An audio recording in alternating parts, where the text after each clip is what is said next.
So what we've done so far up to this point, we have a WAN router, which is router Johannesburg 01, that handles the inter-VLAN routing for Johannesburg LAN, VLAN 10, 20, and 30 on 10.10.123.0/24 network, and it connects to the Cape Town router via the serial port, which is 10.10.100.3/30, and then to Durban via 10.10.101.3 .0/30. So the WAN links are up, but the routers do not yet know how to actually reach each other's LAN subnet. So now static route will fix this. So if you look at this table, so the LAN subnet, it's for Johannesburg is 10.10.123, which was previously reserved for Cape Town and for Durban. So but now we'll have to change Cape Town LAN and Durban LAN. So Cape Town will be 10.10.4.0/24, and then Durban will be 10.10.5.0/24. The WAN IPs are not going to change. So we're going to assign the 10.10.4.0/24 to Cape Town, and then LAN and then 10.10.5.0/24 to Durban LAN. So we're just continuing with the 10.10 something/24 scheme. All right. So now let me just sort of explain something, because after the previous lessons that we've done, so our network is looking really good, but Johannesburg has VLANs, VLAN routing. It's got STP and then Ether channel. So our WAN serial links are built and up, connecting Johannesburg to Cape Town and Cape Town to Durban. So the physical and the data link layers are all working, but here's a problem. Let me prove it to you now. Like if we go, say we take finance PC1, just trying to open that, and then I'm just gonna ping Cape Town.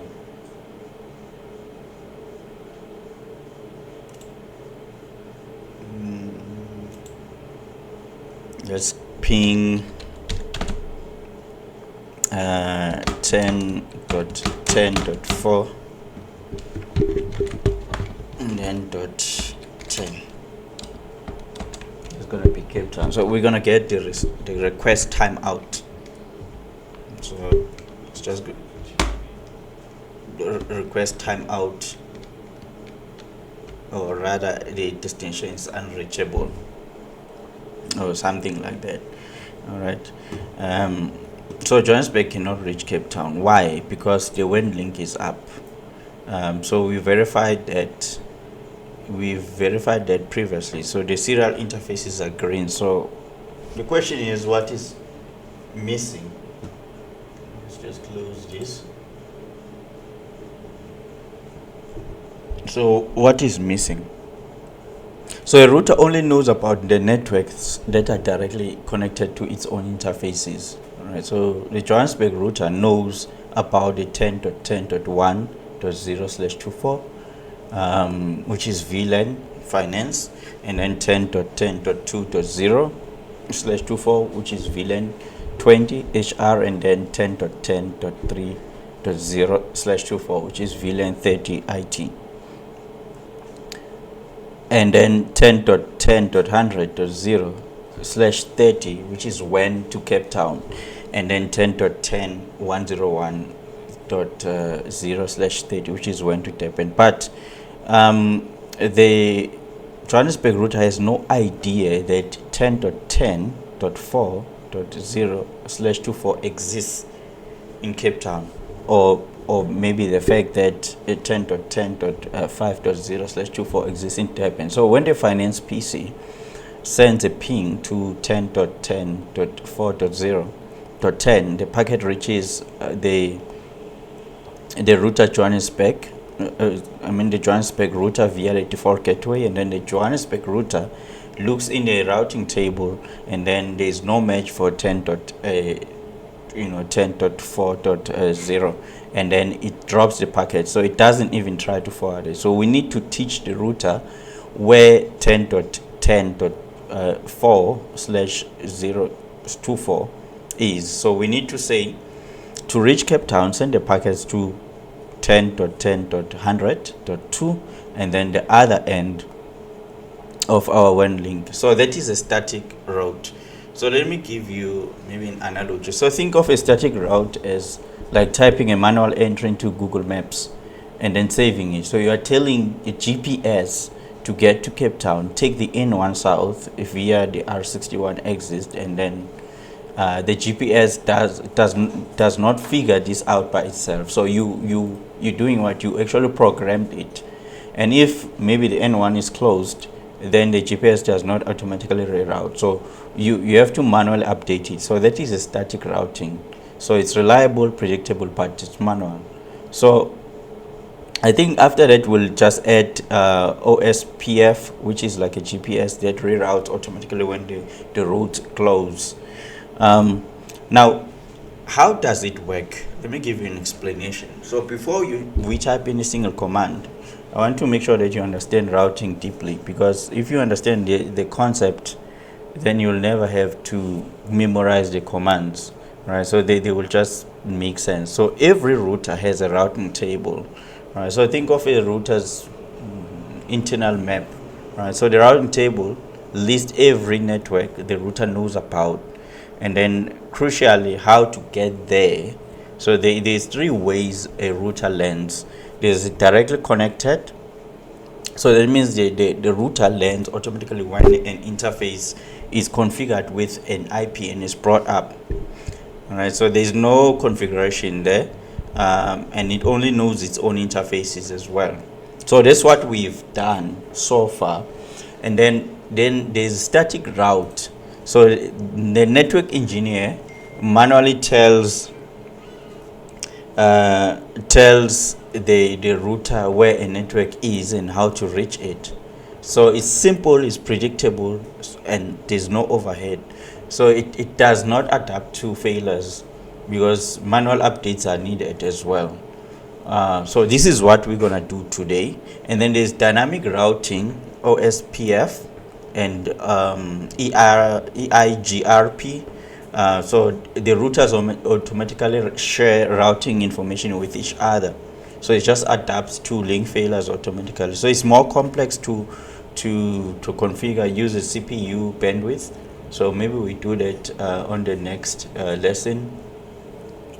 Now, for our three-site WAN, static routing is completely a valid choice, because it's the three routers, 5 WAN routes.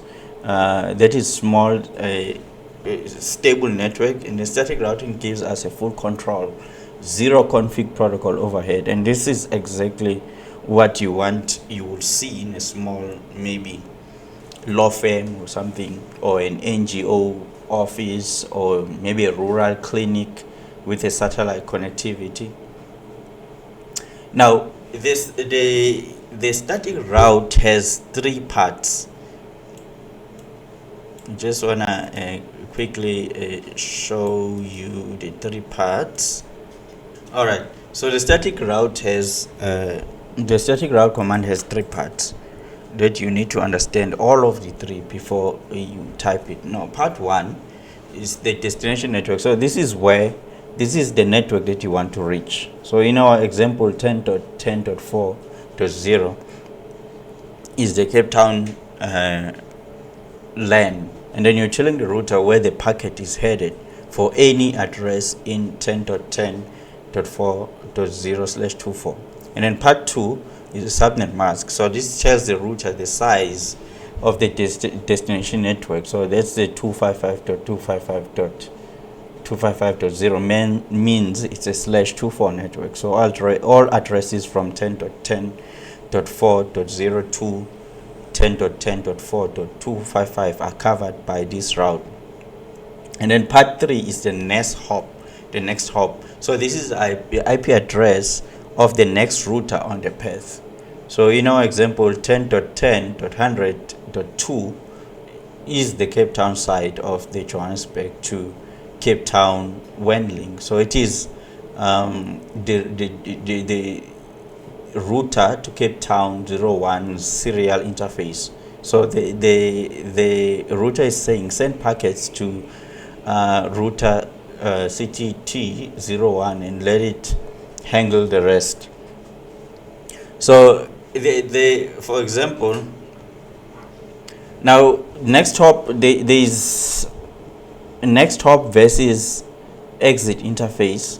So there's two ways to specify where to forward a packet in a static route. So you can give the next hop's IP, like IP route 10.10.4.0 and then 255.255.255.0 and then 10.10.100.2, or you can give the exit interface. So the exit interface can be 10.10.4.0 and then with the subnet mask of 255.255.255.0, and then the serial that we use, which is serial. Actually, we did not use. We use serial 0/30. Okay?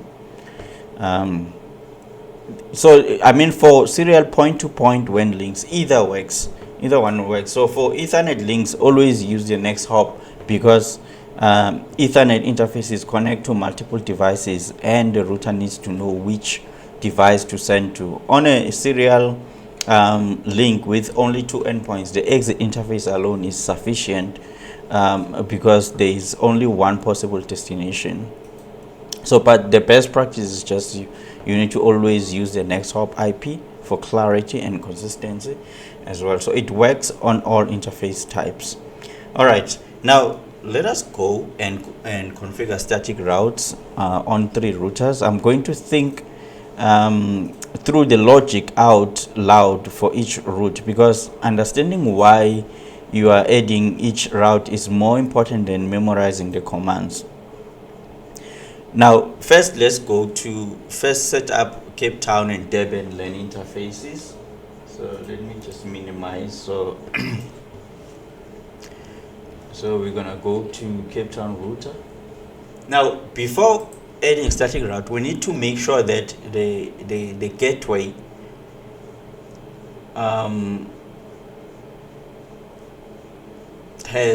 each have a LAN interface configured.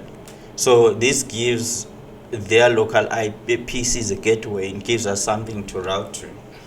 All right, so now enable. So first we enable, so this Cape Town router, and then configure terminal,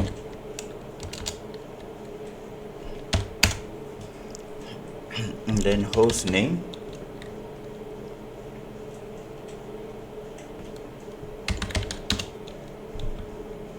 RTR CTT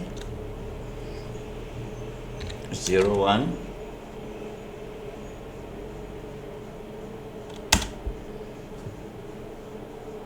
All right, and then interface gigabit,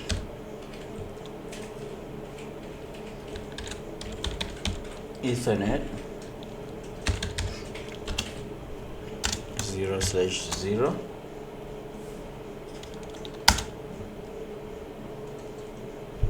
and then IP address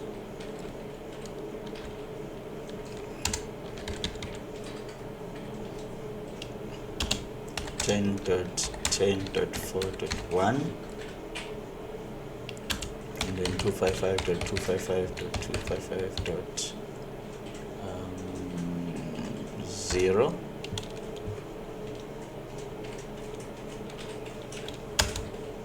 Okay, no shut down.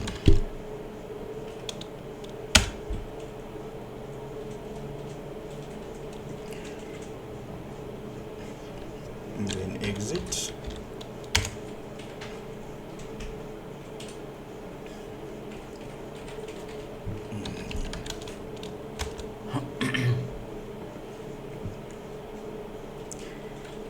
And then we can just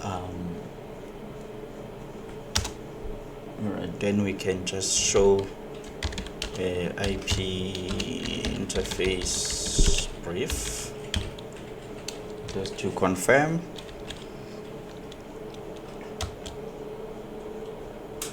All right, so there we go. So we can see it now. So this one is already up, which is our serial, and then now at least we managed to change our local IP. So let's do the same thing to Durban as well.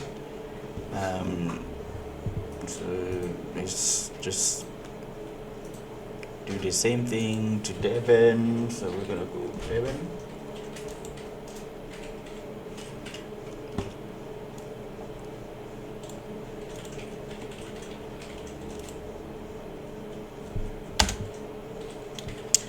All right, so enable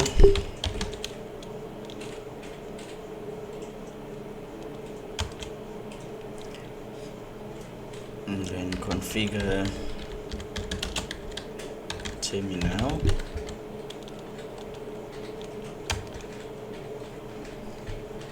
and then host name RTR DBN01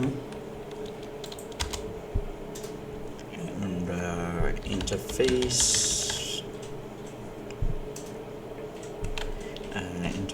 gigabit,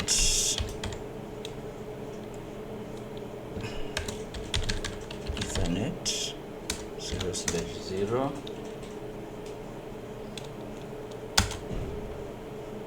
and then IP address is 10.10.5.1.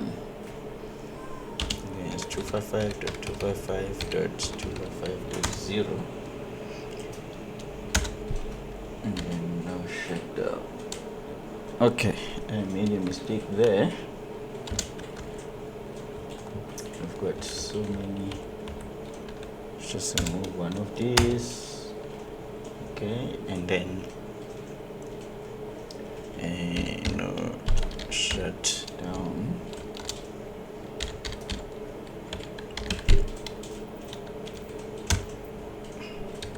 And then exit, and then end.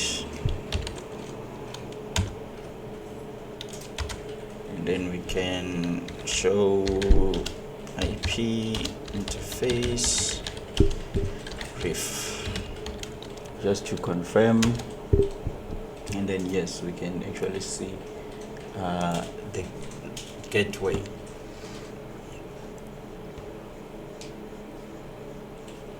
Now after doing all of that, then we can go ahead and change our PCs.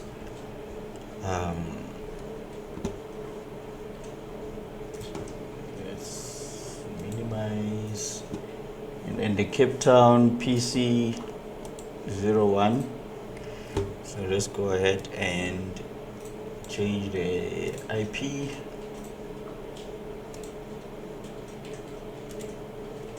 IP configuration.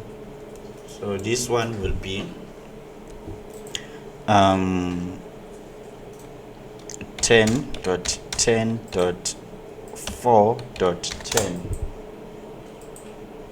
and then the router, that's 10.10.4.1.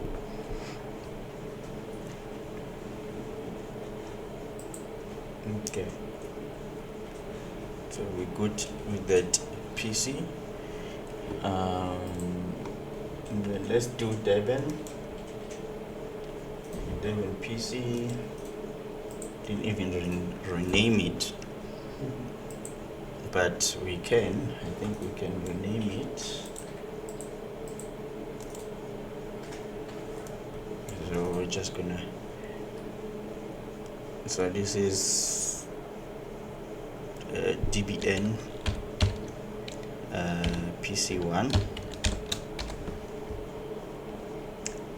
then let's go ahead and give it, so this will be 10.10.5.10, and then the router will be 10.10.5.1.1. Alright, so I think we're good. So we already have a switch. Alright, so we already have the connection, so we're good with this switch. Now, on Johannesburg router, let's go and it needs to know about both remote LANs. So let's go to Johannesburg router. Then we're gonna enable, and then configure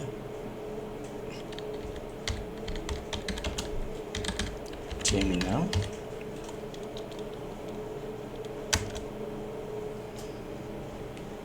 Now let's first add a route to Cape Town.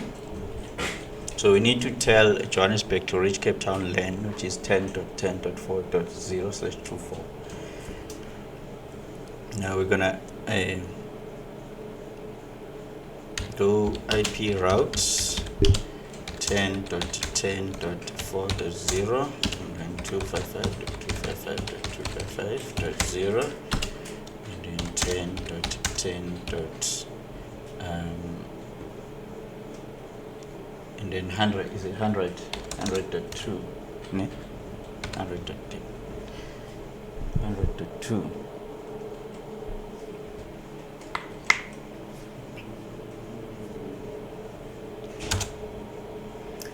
All right, and then we need to tell the Johannesburg how to reach Durban as well.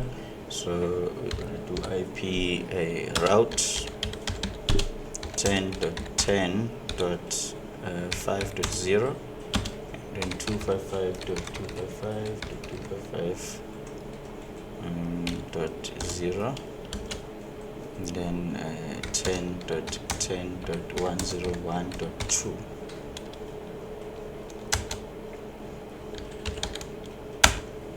Now there's two routes on Johannesburg router, one for each remote site. So I mean the logic is to reach the Cape Town's 10.10.4.0 network, it forwards the packets to 10.10.100.2, which is the Cape Town's WAN interface, and then to reach Durban 10.10.5.0 network, it forwards the packets to 10.10.101.2, which is the Durban's router's WAN interface. Simple and clean. All right, so we can actually show IP route.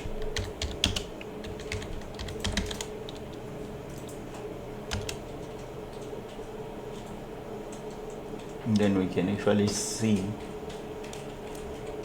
specifically these.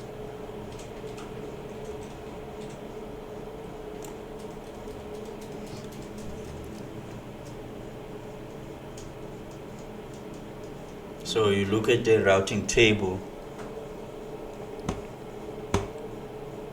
which is the S. You see there it says S on the side.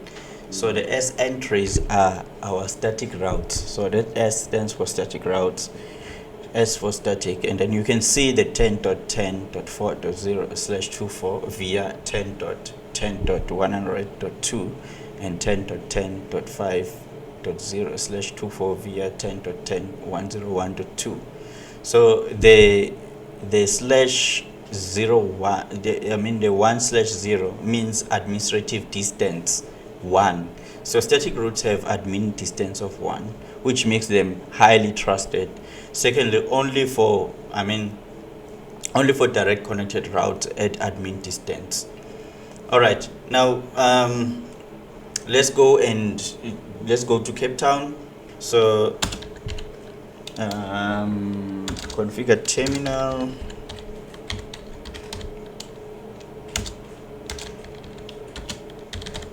Cape Town needs to know how to reach Johannesburg. remember, routing is not automatic in both directions. So just because Johannesburg can send packets to Cape Town, it doesn't necessarily mean that Cape Town can send replies back. So we need to add both directions. So configure terminal, and then you're gonna add IP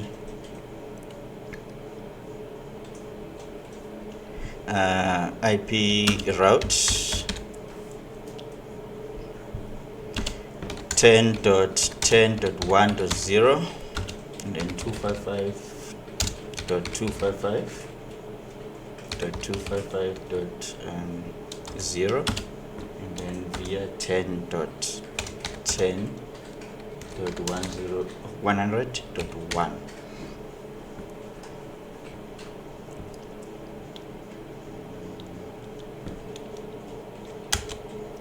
But now, so this was to reach finance, so we have to put each VLAN there. So now to reach the HR, we're gonna do IP. Okay, let me just use the up arrow. Then I'm gonna change a couple of things. So for HR, we're gonna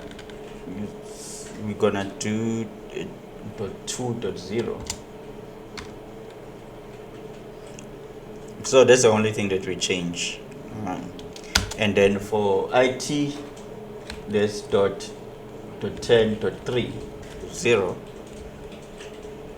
Okay, so that's the only thing that we're gonna change, the 3. So that's for IT. And then now to reach Durban,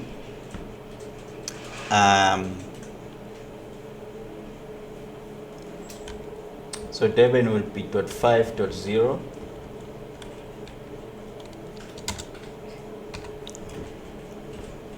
So it must go via Johannesburg. There is no direct link. Okay, so remember, .100 is Johannesburg, so there is no direct link. So that's for Durban. And then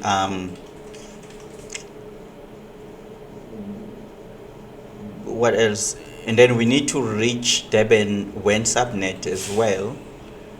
So that will be IP route .10. Okay, maybe this one I must just so that we don't confuse. So this it's gonna be 10.101.0 and then 255.255.252. Remember 252? I think I might have made an error here. 255.255.252 and then via 10.10.100.1.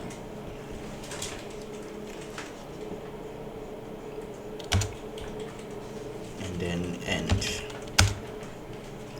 Now here's the thing, Cape Town needs 5 routes, 3 for Johannesburg VLAN subnets, and then 1 for Durban LAN and 1 for Johannesburg to Durban WAN LAN subnet. So every single one of them goes to the same next hop, which is 10.10.100.1, which is a Johannesburg router's WAN interface.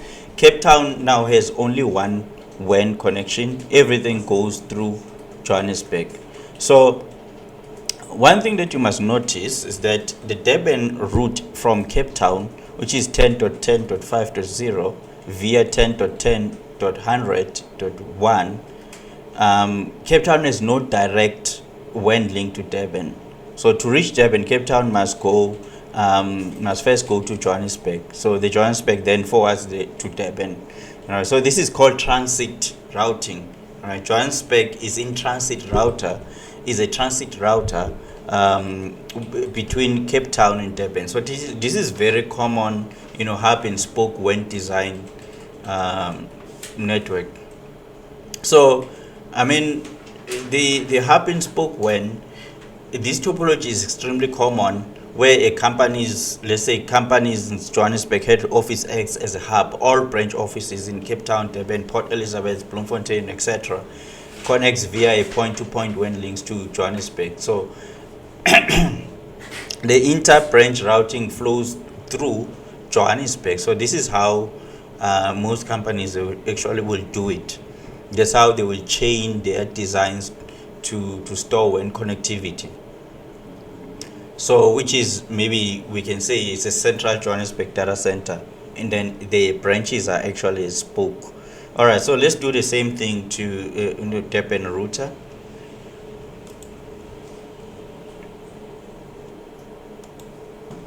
So again, I'm in Durban now. I'm going to configure a terminal.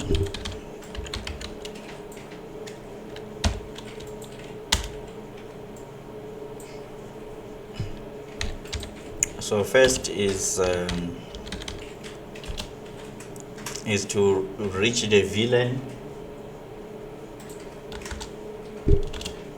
the finance VLAN, which is 10.10.1.0, and then 255.255.0, and then via 10.10.101.1, and then the second one, so I'm gonna change the 2,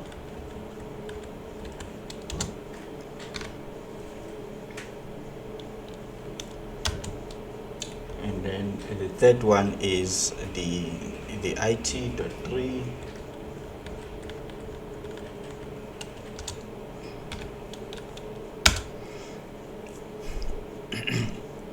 and then same thing to reach Cape Town. We have to go via Johannesburg, so we can put an IP route like this: 10.10.4.0, and 255.255.255.0, and then 10.10.101.1. And then to reach the Cape Town subnet,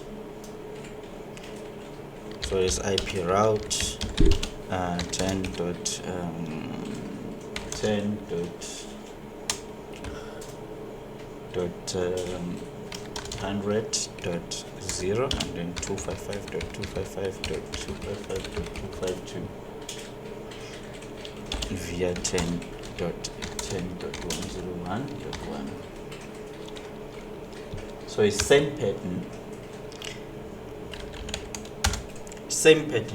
So all 5 routes point to 10.10.101.1, which is the Johannesburg router's Durban facing WAN interface. Durban's only WAN connection is to Johannesburg, so everything else, everything goes that way first. Now I want to teach you one of the most important and the mostly used routes in all networking. So the default route, so also called the route of the last resort, all right, or the gateway of last resort. So here's a scenario. Let's say a PC in Johannesburg finance office wants to browse a website on the internet, say google.com. So the packet reaches the Johannesburg router.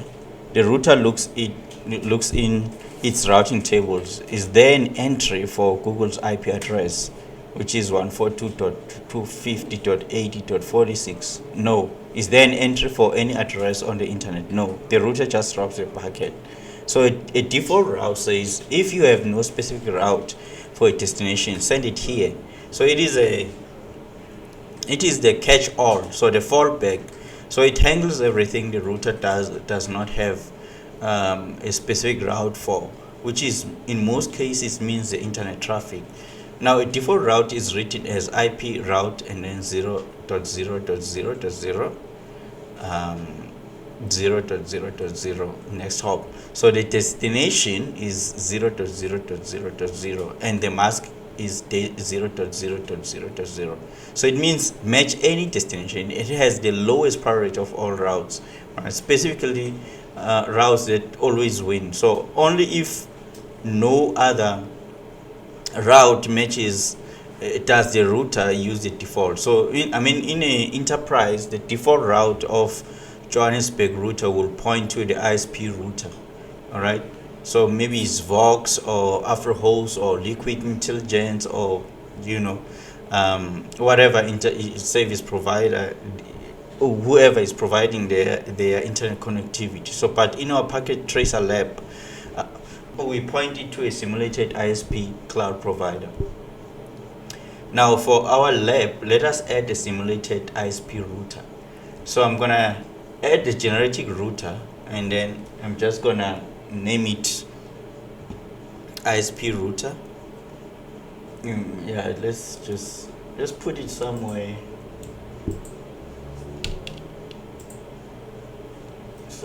here, and then we're gonna just name it. So let's give it a name. So this is gonna be ISP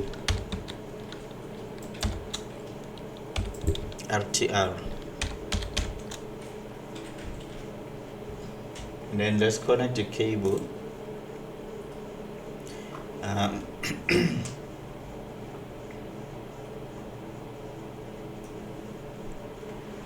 Let's just connect it via Ethernet. So we have gigabit 01 here that is available, and then here it's gonna be gigabit 00.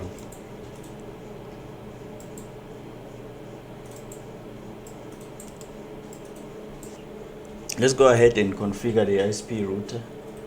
So I'm just gonna just click on it, and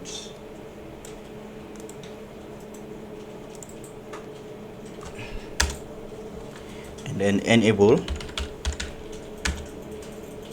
and then configure terminal.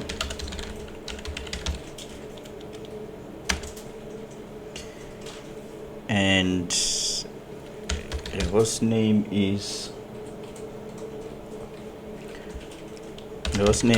ISP RTR.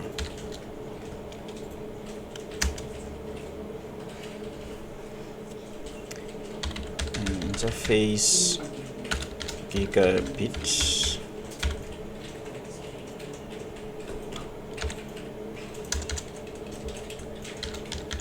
Ethernet 0/0, and then let's just give it an IP address.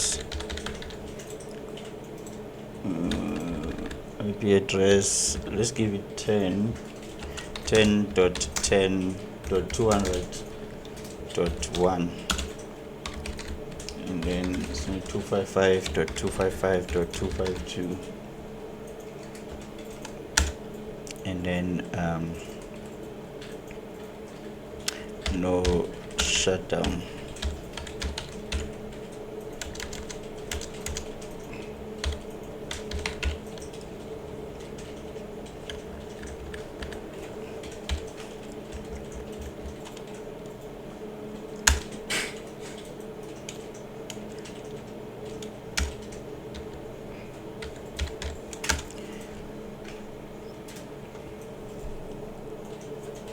And then what we can do also, we can simulate the internet like 8.8.8.8. So we can just do IP address. Let's just, before that we can do interface loop back 0.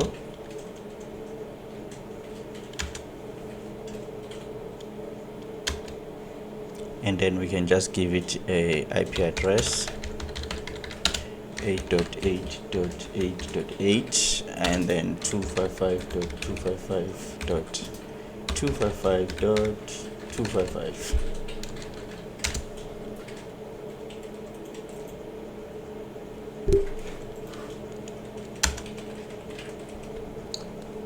Okay, I always get address wrong. Okay, and no shutdown.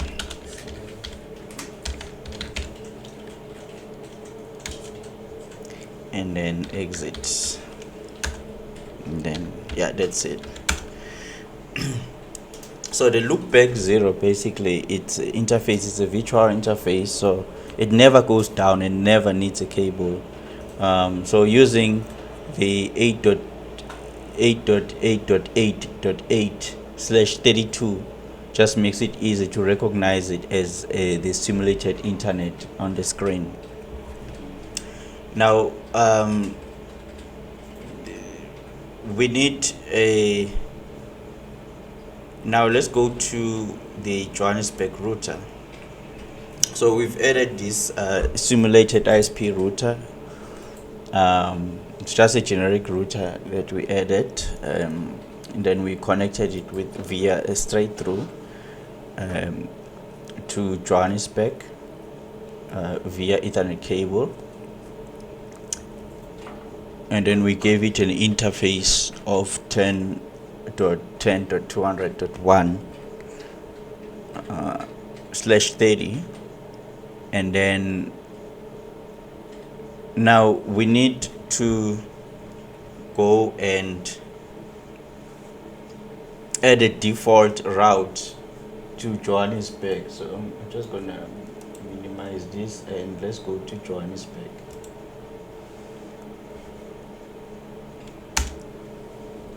And then enable.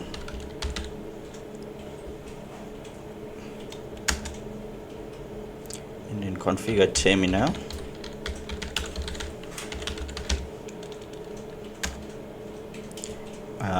And then interface,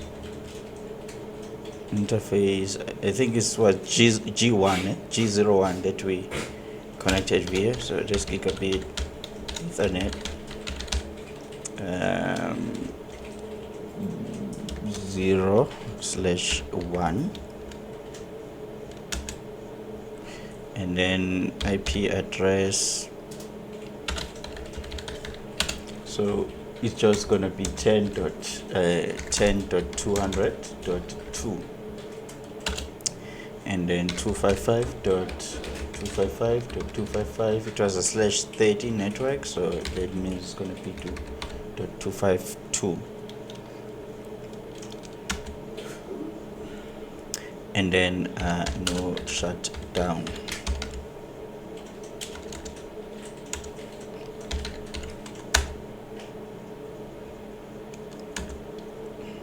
And then exit. Now we also need to a default route. All known traffic goes to the ISP.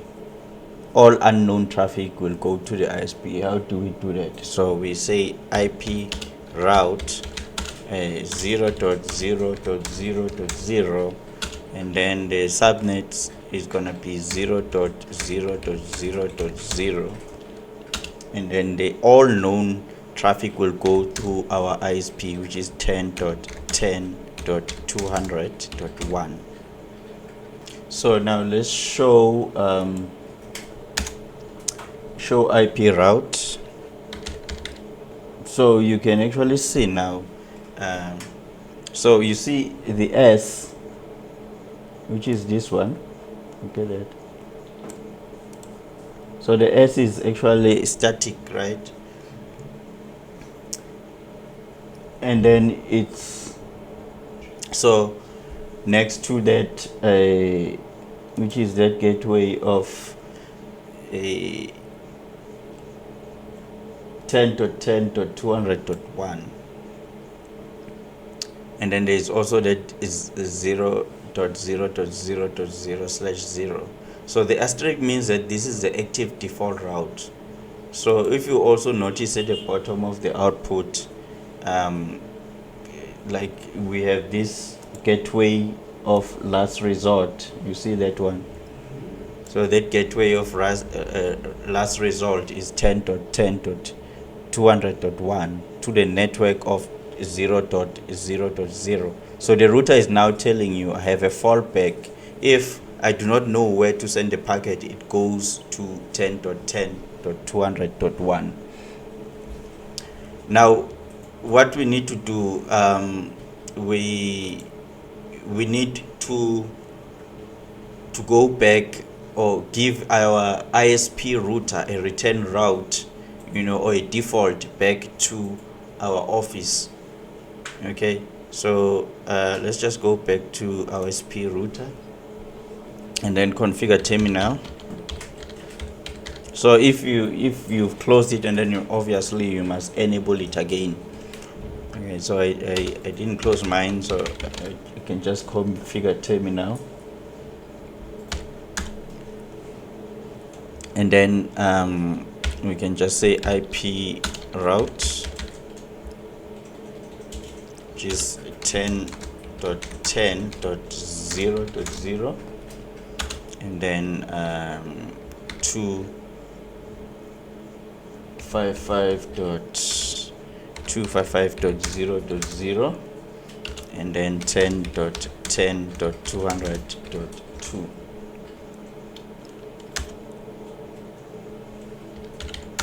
Now, this is a single/16 summary that covers all our subnets. You understand? So the 10, it covers the 10.10.1.0, the 10.10.2.0, 10.10.3.0, which is what? It's our VLANs, right? And then 10.10.4.0, which is Cape Town, and then 10.10.5, which is Durban. And then 10.10.100, which is our serial links, and then 10.10.101.0, all of them. So without this return route, pings from the network from our network will reach the ISP, but the reply has no path to go back. All right, so you will see a 0% ping success from all the PCs if you ping 8.8.8.8. all right, now let's go back to Johannesburg, and then we will. Okay, so let's go back to Johannesburg. I just want to switch there is Johannesburg somewhere here.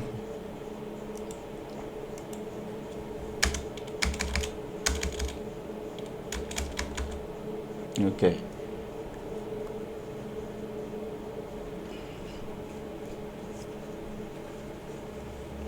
So here's what I was actually talking about in Johannesburg. You'll see here, you've got that S with a star, or S and a asterisk. What do you call it? Is it asterisk?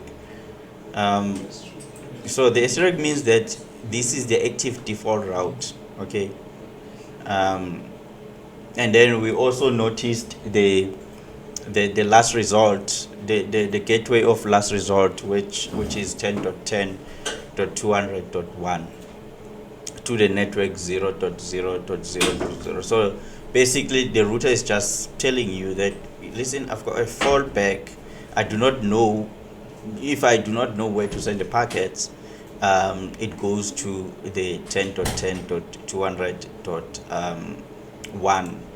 all right, now here we can just say show IP brief, interface brief,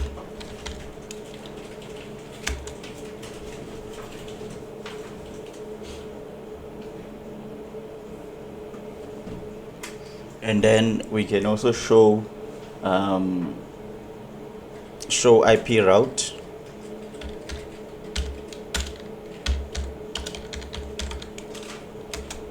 Excuse me.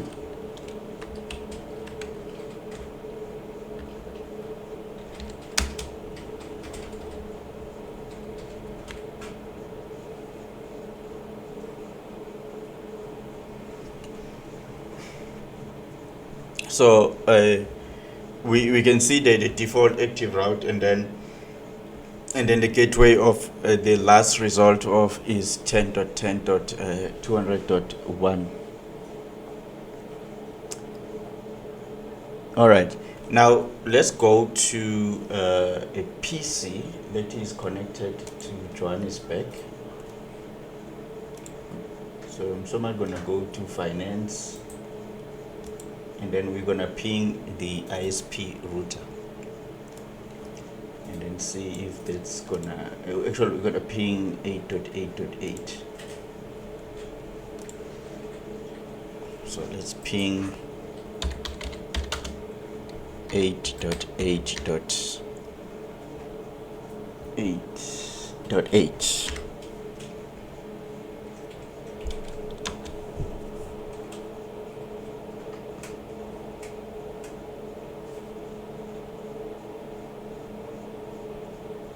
There we go. So it's working fine. You can see that.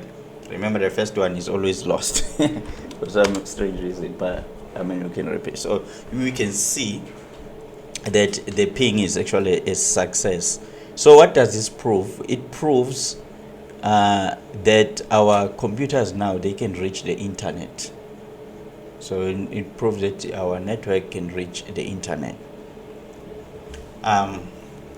So the key things that trip people on this specific config is that on the fourth step, which is the one that most people actually miss. So if you configure everything but you skip the return route, like we did on the ISP router, your pings from finance to 8.8.8 will leave the network, right? Fine, but the reply from the router has no route back to 10.10.1.10, right? And silently it drops. So the single summary route of IP route 10.10.0.0, 255.255.255.0.0, and 10.10.200.2 covers every subnet in the entire network, right? All the 7 of them in just one line, right? So they loop back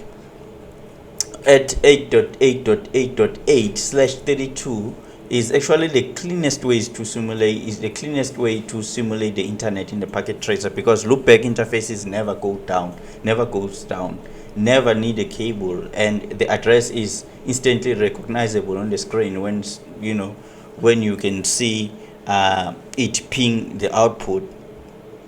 So once 8.8.8 succeed from our finance PC, so that means that our ISP router is actually fully working and just floating static routes that we actually did. All right. So now what we need to do is just to do the same thing on Cape Town, and then I believe we'll be done with this section.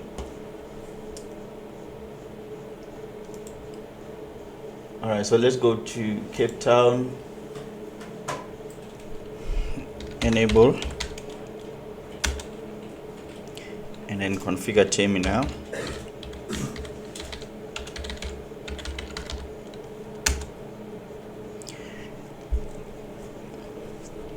So now what we need to do is just to propagate the default route to the branch offices also.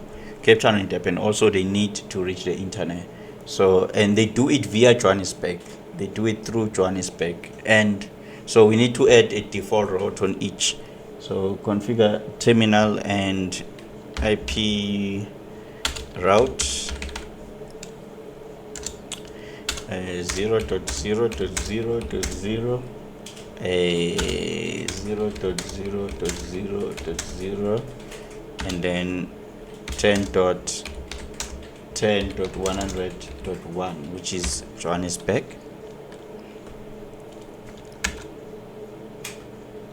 and then end. All right, now let's go into the same thing with Durban. Enable and then configure terminal,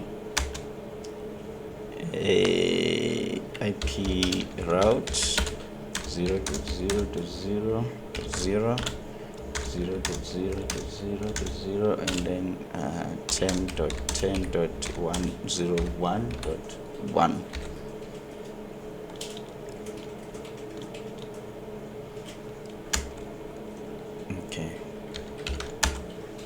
now we've got all three sites. They have a path to the internet through Johannesburg. So Johannesburg just forwards it to the ISP. So it's clean, simple, and exactly how, you know, some of the branch offices networks are actually designed. So now I'm gonna test it. Now the moment of truth, let us just run a complete end-to-end task from of our network. So we're going to ping from Johannesburg Finance to Cape Town and Durban across the WAN for the first time. Oh well, maybe not for the first time. So I'm gonna go back to my PC. Is already open here, and I'm gonna ping 10.10.4.10, and there's the reply there. So the PC from Johannesburg can actually communicate successfully with the PC in Cape Town. Okay, there's a problem.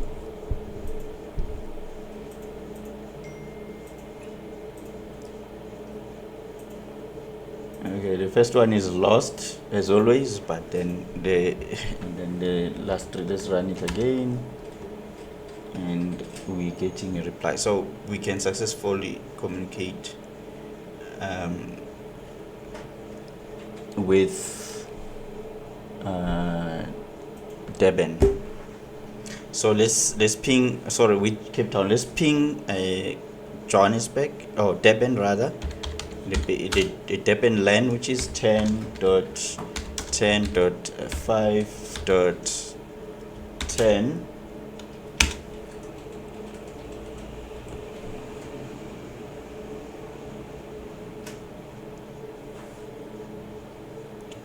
Of course, the first one is always lost. Let's do it again. So everything is successful. Durban reached, and then Johannesburg to Durban across the serial WAN link.